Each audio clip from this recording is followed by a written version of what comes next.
All right, so continuing in the March 2024 Google update drama, this question is local SEO dead? I'm new to the space. I know that everyone has been losing their minds over the March 2024 update, but I'm curious if this applies to local search as well. I'm wondering if local legitimate brick and mortar businesses can still rank effectively in their respective areas. 100% yes, it still can get you rank and get you help with the ranking. The March update, which we had a whole section on, which you'll find in the All Stars area, right? It should be, if not now, very soon.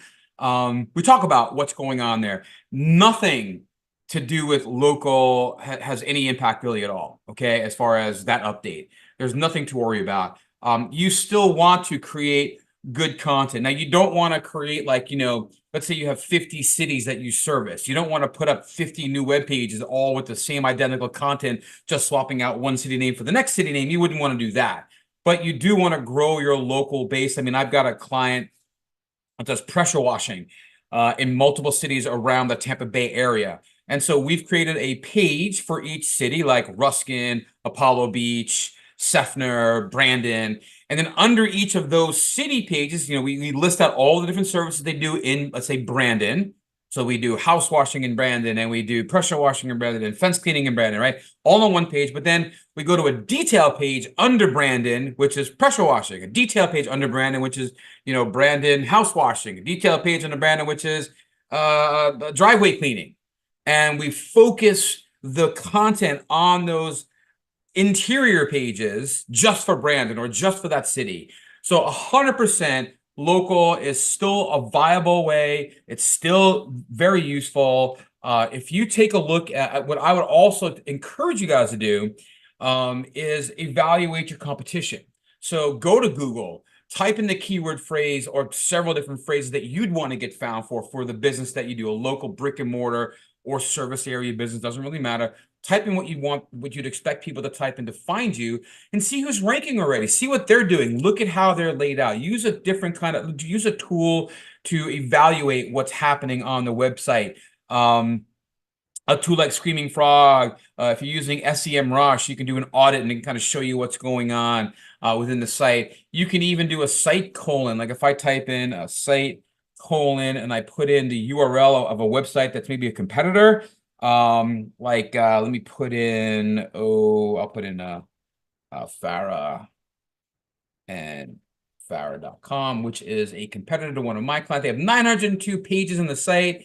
And I can kind of look here. There's results and newsroom, disclaimer, video. Here's Tampa, Tallahassee, Albany, right? So let's say I just go to Tallahassee, for example, right? They have a Tampa personal injury lawyers, Tallahassee personal injury lawyer, right?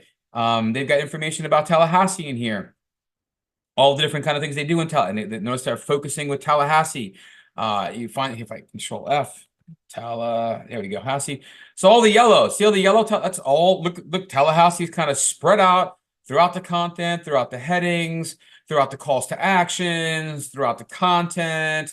Now, it's not every paragraph, it's not every sentence, but it's there. Like, it clearly is focused on Tallahassee. If I go up to Florida, here's Orlando. Notice that there's individual pages here as well, right? So if I were to go to car accident, look at the URL. It goes to Orlando car accident lawyer, and here's a page that's all about Orlando car accidents, right? If I go to just back off and go just to Orlando, there's an Orlando personal injury page that talks about all the different places that they do, okay? So it's a really good idea to just go look at what your competition does. What are they doing? How are they laid out? Now, clearly, this is working. Otherwise, they wouldn't be doing it. They wouldn't be ranking. And they do. They rank really well. Most companies should be going after this type of structure, all right? Another example for our company Premier Pro, Washington Seal, this is one of our clients. We're in a bit of a redesign for them right now to get the service areas looking better. But if I go to their service areas here, and let me pick one of their service areas, like I go to Tampa, for example. See, I'm in, actually, that's not the good one to go to because that's one of the ones we're fixing. Give me a second. Let me try like Apollo Beach. There we go, service area, Apollo Beach, Florida. If I scroll down, notice they have a house washing. If I go to get started, Now we're in Apollo Beach, Florida, house washing.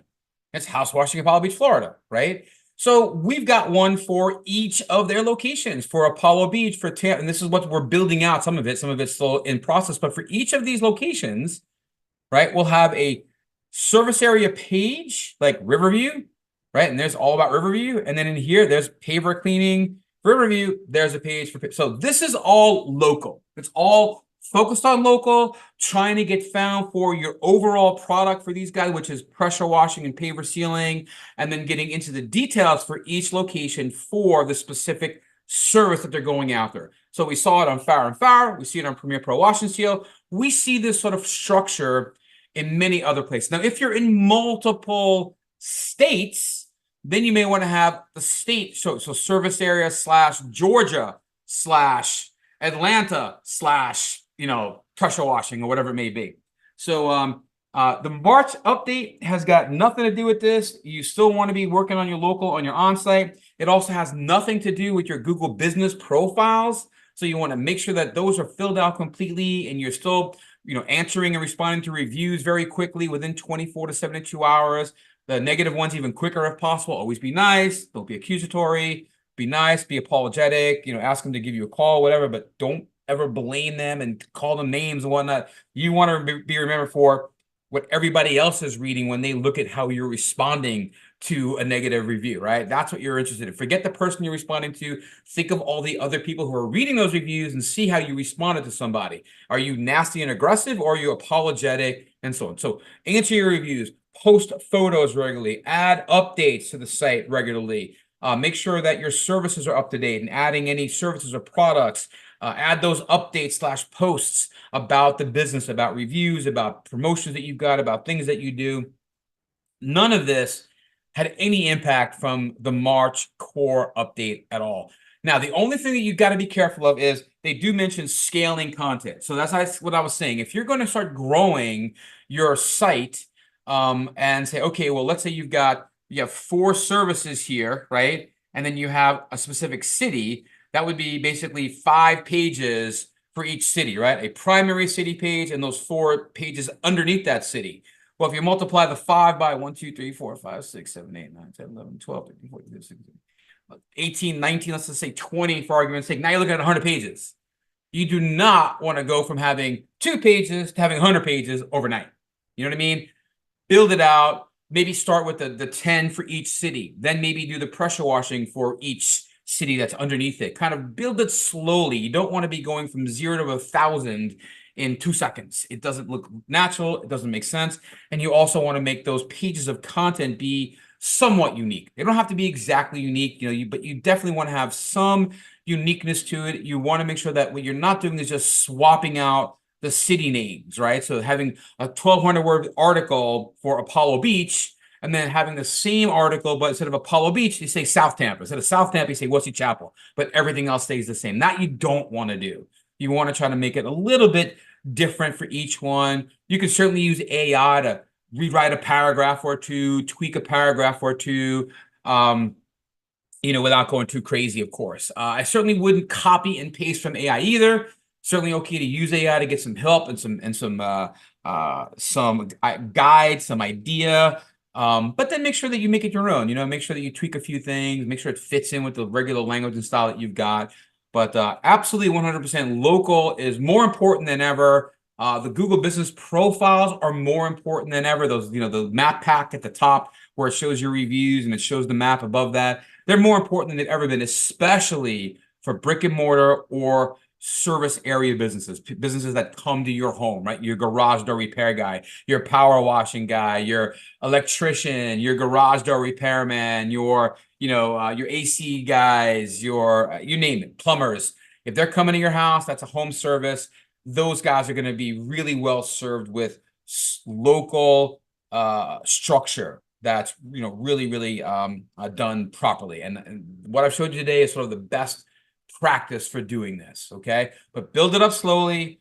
Don't throw everything at the wall, hope it sticks. If you do that properly, slow and steady wins the race. It's the tortoise versus the hare, right? You want to got to be a long haul, right? You don't want to go from 0 to 1,000 and then go back to 0 again. You kind of want to get up to speed, get to 65 mile an hour and maintain, just keep maintaining. So keep adding, keep updating, keep improving. That would be my recommendations for that question.